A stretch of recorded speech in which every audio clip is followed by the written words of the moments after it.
Australia is being issued a wake-up call from Washington this morning with a prominent US pollster claiming the real reason Albo hasn't landed a tariff exemption has nothing to do with policy.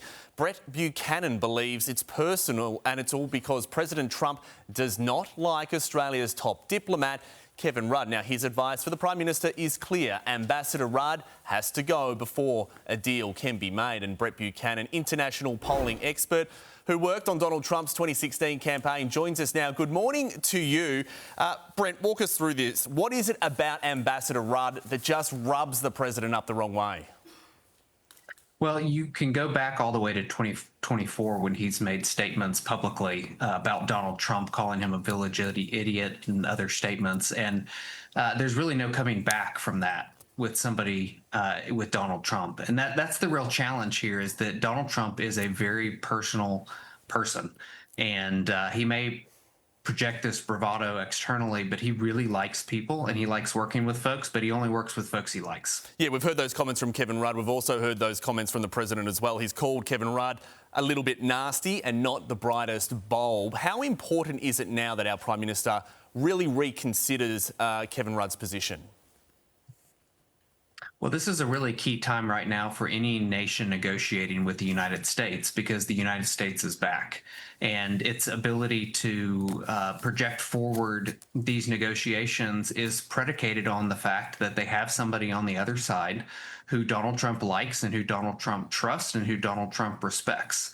And so that would be my recommendation, not to get involved in foreign affairs, but if Australia wants to get to the negotiating table with Donald Trump, they got to send somebody that he likes.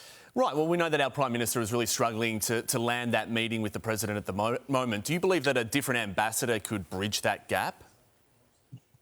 Well, it could be an ambassador. It could be somebody who has good relationships within Australia. I know that there is some mining magnates and other folks who have built personal relationships with Donald Trump. It doesn't have to be through official foreign State Department channels to get a conversation started. Right, yes, I suppose you're referring to there Gina Reinhart, Greg Norman and others who already have this very close relationship with the president. You feel that we should be looking a little left of centre here to sort of leverage that relationship? Well, that's what a lot of countries have been doing, is that they have been looking at Donald Trump and his administration and saying, where do we have an end to just get the door open to start the conversation? And that's worked really well for a lot of countries. And, I think Australia and U.S. have had an incredible relationship for over 100 years. Australia and the U.S. have been partners, and there's no reason that we can't continue this partnership. But we do have to be frank and say, what is the best path to do that? And with somebody like Donald Trump, it's got to be trust and relationship. Yep, he really relies on those relationships. Brent, thanks for your insights this morning.